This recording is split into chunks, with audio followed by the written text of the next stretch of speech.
Hello, good evening. Today we're going to talk to Professor Robert Vitalis, who is Professor of Comparative International Relations at the University of Pennsylvania.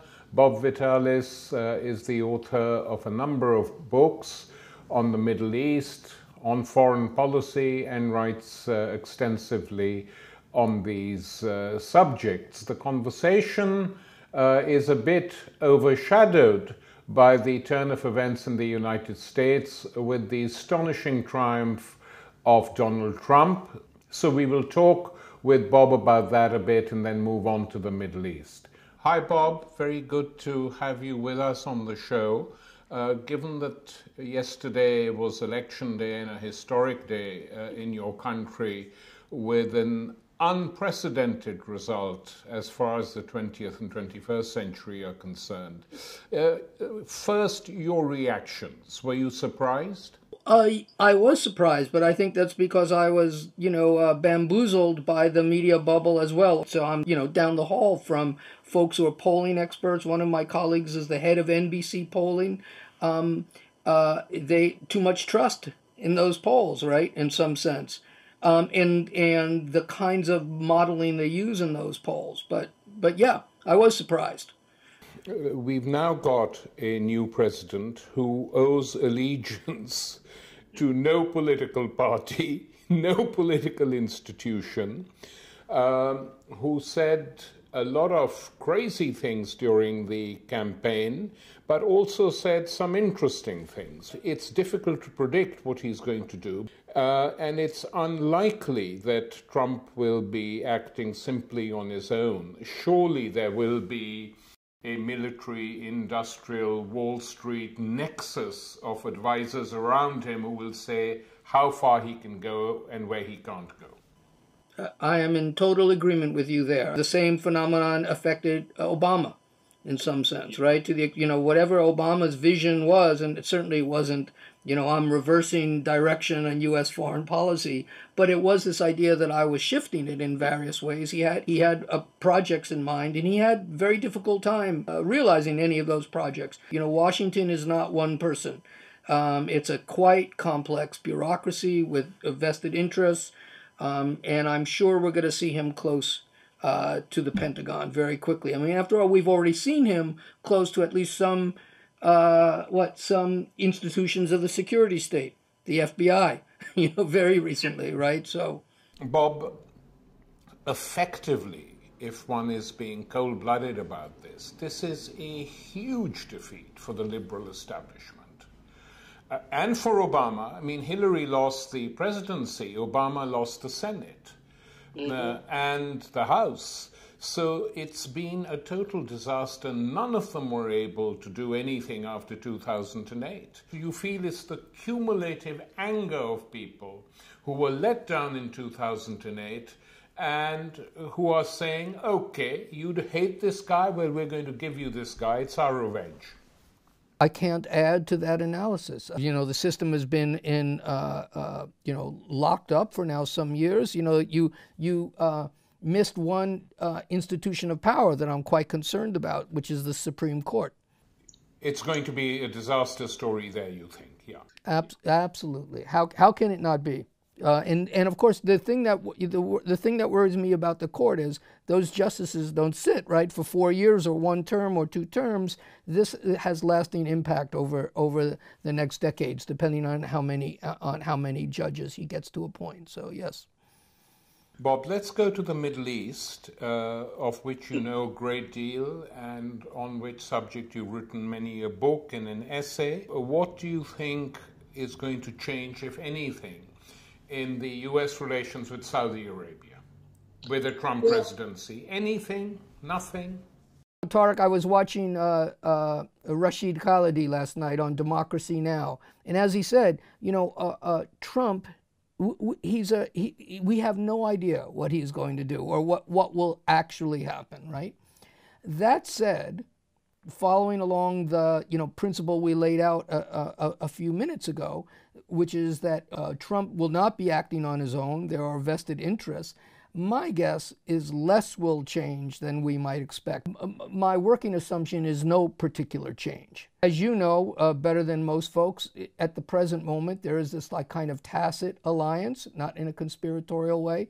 The Saudis, the Israelis, the Americans all move in one direction, and Trump has certainly not signaled in any way that he's interested in changing that direction. Iran, what's going to be interesting is what happens with Iran, right, over in the next few years. And that's the state that he had been making most noises about. And as you know, that pleases a lot of folks.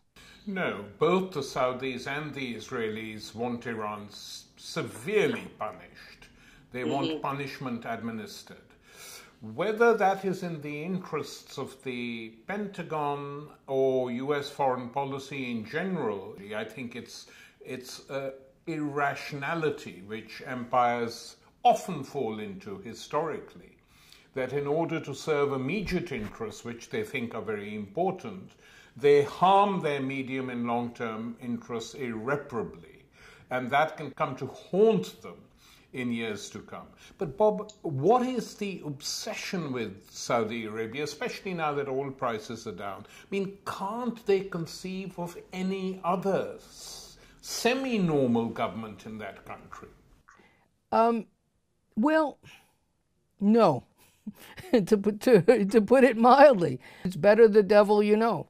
The Saudis have done tremendous favors for the United States over the years. And all other things being equal, does Trump want to deal with a complex society with multiple interests, or does he want to deal with a handful of princes?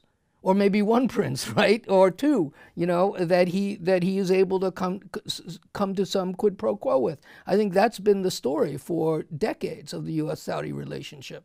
Yeah, we get grumpy at them, they get grumpy at us, but in the end, they've delivered on a lot, and you're not dealing. You're dealing with folks. You're dealing with a small number of folks, and you're able to kind of come to accommodation, it seems to me. And we've blown up every one of those. Obama's having trouble with, you know, King Abdullah. You know, George Bush has to go shake Abdullah's hands, etc. I think the Saudis are probably happy right now, and there'll be some gifts coming. And there's this part too, Tariq, though I can't say what will happen. You know, the Republicans, the neocons who abandoned Trump, they're going to be banging at the door now, it seems to me. So let's see what kind of coalition is built over the next, 6 months or so. I think we're going to see a lot of those same kind of, of voices, the Republican voices for, hegemonic policy are going to be mobilizing around Trump and trying to shape that administration. We'll have to see how that plays out. How is this going to affect Syria, if at all? Again, it's hard to say. It's hard to imagine Trump doing anything more aggressive in Syria than the previous administration. And as you know, the Obama administration was certainly trying to avoid a massive intervention along the lines of Iraq, etc., and Afghanistan. Iraq or Libya, which is a disaster story. Yes. So, again, my best guess is things go more or less the same way, but it depends on who's pushing him and what he's trying to negotiate. I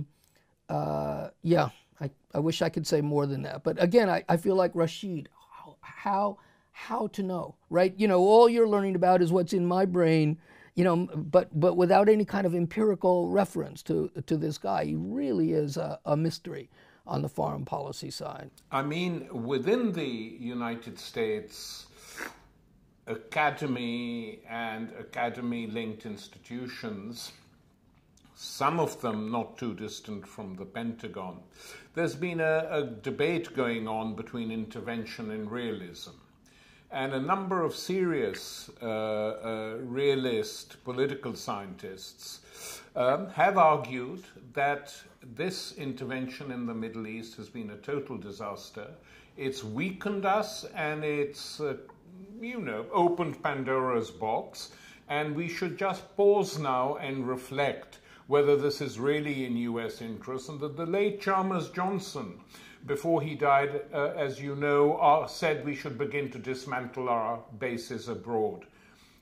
Is this debate going to be resumed in some way on a higher level? Might it be? Well, certainly in the year, prior to right now, that Trump would, when he would make these like kind of, sporadic claims about one aspect of foreign policy or the other, analysts certainly heard behind those claims the rational voices of thinkers on both the left, but I'll put it on the right, who argued for, basically a rethinking of what they call this liberal hegemonic posture. I'm actually thinking of someone like Barry Posen at MIT. Posen wrote the smartest, most critical, book about the logic of U.S. foreign policy, who's captured it, why it's not in our interest, and develop that along cost-benefit lines, right? And so when he called for rethinking the relationship with Europe, with our European allies, and getting the European allies to pay more of the cost, do a lot more burden sharing instead of free riding, that Trump was making the same kind of claim. The logic that we don't have to be in the Middle East in the way that we are. Now, Trump, interestingly, did not jump on that one. I haven't heard that one from him. And the funny thing, though, is, there's such a lockstep in Washington on the folks who support liberal interventionism, right, and simply beat Obama up because they didn't think he was enough of a liberal interventionist, right? If that's where the thrust of foreign policy is among expertise, think tanks, foundations, the Pentagon, etc., that's why we see someone like Barry Posen, who is an advisor in the past to the military, Navy, and so forth. The only outlet for his book was the Cato Institute, right? So he's going to be constructed as isolationist now, basically. So I think we will see some debate, but it's very hard to say where Trump is going to be on that. But my guess is this is the easy one you give to appease various coalitions, groups, intellectuals in the Republicans, because we know what he's interested in, and he never never disguised it. And it's the same things that we saw in the Reagan administration and the Bush administrations. Tax cuts, right? He assembled a coalition that no modern president has assembled. Poor whites, ethnic whites if you want, and really wealthy white people voted for him, right? That middle class were not for him. The broad middle was not for him, but he got a lot of votes among the wealthiest. And he had one message for the wealthy, right? We're going to reduce taxes. And what kinds of taxes? Our personal gain, the gains taxes, kind of, etc. So, he does not have a broad foreign policy agenda. He's not a change agent in that, in that dimension, it seems to me. Whereas it has to be said, Bob, that his opponent, Hillary Clinton, was a war hawk, attacking Obama for not being more aggressive in Syria. I mean, the remark she made when Gaddafi was brutally lynched, we came, we saw, he died. I mean, that is a remark I've not heard from any civilized politician for a long, long time. And the people she was surrounded with, the so-called liberal interventionists like Samantha Power, etc., who've learned nil lessons, no lessons at all from the disasters in Iraq, Libya, Syria, Yemen, Bahrain, nothing at all. So something has to give, I would have thought, on this front. People who voted for Hillary voted holding their noses, recognizing precisely what you're saying here. And I certainly was quite pessimistic about what would be coming down the pike once Hillary got into power in the places that you were talking about, let alone what we tell Palestinians in the near future, et cetera. So we can either say this: no learning, or actually they still don't see the costs. Or put it another way, the costs are not terrible from their perspective. The human costs are irrelevant to people have crocodile tears, or Samantha Power, et cetera. Remember, she was supposedly the great humanitarian. So I think costs on the ground in the Middle East, that's irrelevant, right? But the cost to the positions of power, I'm in agreement with you there. Many people are writing about this as the end of the America's age in the Middle East, right? The balance of power has shifted. The U.S. does not have the same position anymore. We will have to see. But I just can't believe this is going to be a main thrust of Trump's foreign policy, though, of course, we know that events on the ground do not wait for the presidents. It's the other way around, right? He will be responding to something, certainly. Right? Bob, moving to a different arena for a minute, both Obama and Hillary have recently been quite aggressive in relation to the Russians, even before the Ukraine business. So it didn't start with Putin's decision to go into the Crimea.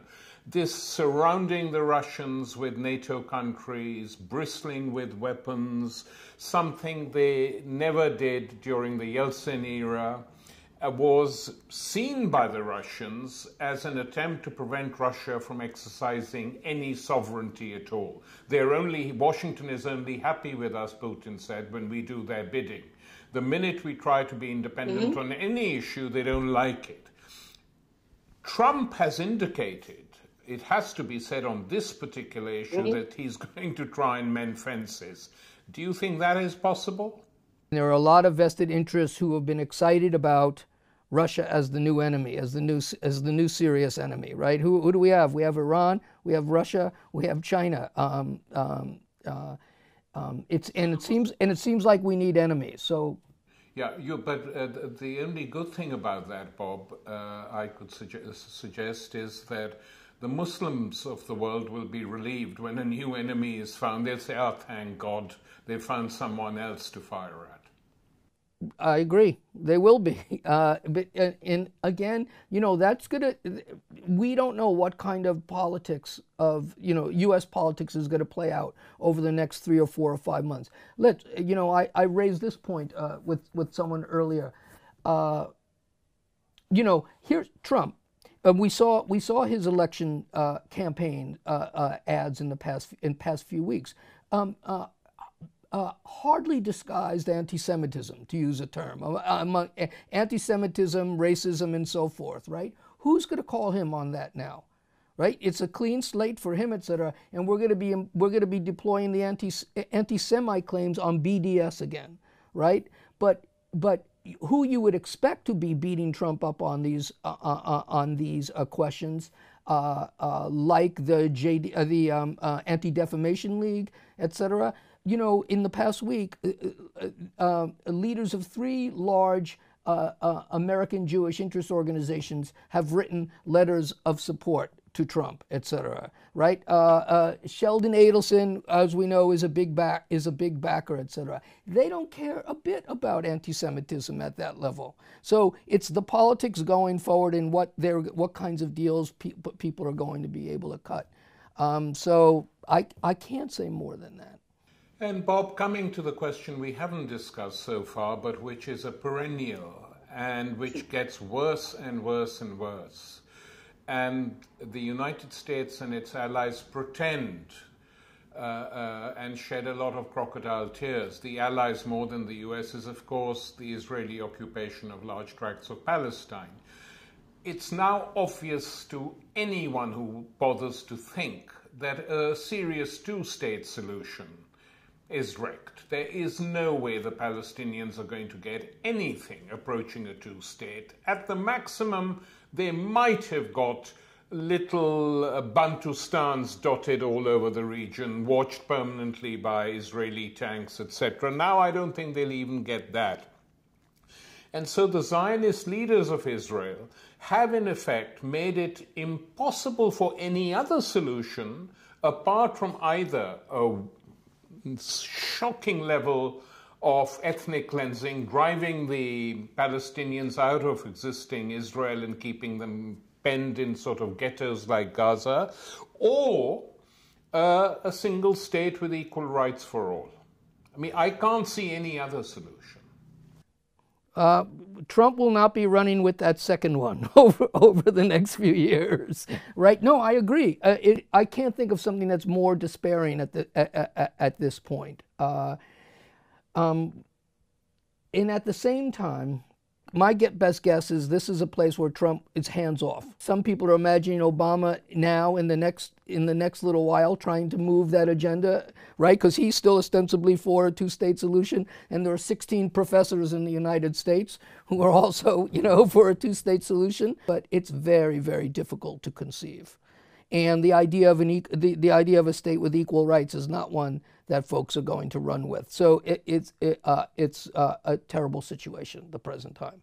Palestinians will have to do what they can. They're not going to get help from, this is another old story, right? Crocodile tears too from Saudis, etc. But yeah, no, it's terrible, and I would like to hear Rashid on this, but he must be pessimistic at this point. Or I mean, it's hard to say who could be other than that. I think every serious Palestinian scholar, activist, leader is pessimistic, and there's growing anger because I see Palestinians from time to time against their own leaders for having sold them down the river after Oslo. People are really angry, and at the degree of corruption within the Palestinian Authority, Bob. I mean, one has to say that they've been unfortunate and unlucky in their leadership. We just capitulated, and once they'd capitulated to the Israelis, then anything went, It's a very sad story, really. I'm trying to think, Bob, about what is the likely outcome, just to come back to a question which bothers me a lot because it's ignored in the media. This Saudi invasion of the Yemen, where they can get away with anything, deliberately bombing weddings and trains and all this sort of stuff that's going on. I mean, for the United States to agree to this is really crazy because it's hardly the case that the Yemen was a real threat to anyone from that point of view. The only thing is the Houthis in the north of Yemen, and they were provoked beyond endurance by the Saudis, not just now, but 10 years ago, 20 years ago, because they happen to be Shia. And I was wondering whether this obsession with the Shia is sooner or later going to lead the Saudis into a surprising situation at home, where, as you know, there is a sizable Shia minority, and where there might be some form of an uprising which they are not at all prepared for and might find it difficult to handle. For sure. What do you think the future holds there, regardless of who's in power in the United States? I mean, these are sort of internal contradictions within the Saudi kingdom. Knowing what's happened in the past is no guarantee of what happens in the future, but that oil wealth has provided the rulers with a lot of resources, right? That has permitted the avoidance of the kinds of uprisings that we saw in Egypt, in Jordan, right? I mean, whether they got put up, whether they were quashed or not, etc. It's been very quiet in Saudi Arabia, and most of the oil-rich states were able to avoid the kinds of uprisings we're talking about. So far, the Saudis have been pretty good at the repression of the Shia in the East, and the worries about the Shia, remember when we talked about the Shia arc of crisis, that licensed the Saudis to continue the policies of repression. So I think they've got one game, but so far it's worked for them. And I think the war in Yemen, to be a little bit simplistic in it, it's a quid pro quo. The United States have let the Saudis do this, right? They've armed them. They sell them arms. They support them militarily. There cannot be, a strategic interest in the destruction of that country. The U.S. had its hands full. The Saudis were upset with the Iran deal, etc. So we sell them lots of arms, and I think this was part of that arrangement of actually kind of appeasing the Saudis. Meanwhile, the Saudis can imagine themselves as the would-be regional hegemon, though it's not going to happen. So I think that's just really appeasement, but again, and of course it doesn't look that way in Obama's eyes, I'm sure, but the deaths on the ground are hardly what matters to people. They matter more in some places than in others. Syria at the present moment, for political reasons, than in Yemen, as you know. You've seen this over and over again over the decades. What bodies matter, what counts. Looking at the Middle East, Bob, the last time it was altered decisively was after the First World War, with the breakup of the Ottoman Empire. This time the alterations are taking longer, but it's after the collapse of the Soviet Union and that entire world which provided some sort of a balance. So these countries had space to do what they wanted, good and bad.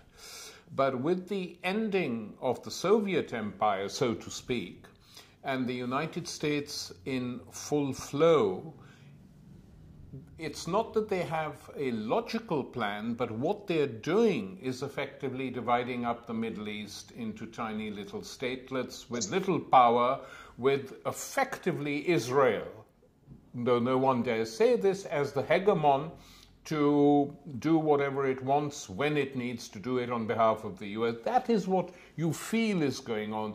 Iraq with a large army destroyed. Syria with a large independent army more or less destroyed, but we'll see what turns up at the end. So it's a distressing picture of yet another attempt to redraw that map. There's two things about it. We talked about these Arab states. Whatever we thought about them, they had certain projects. They achieved certain gains, etc.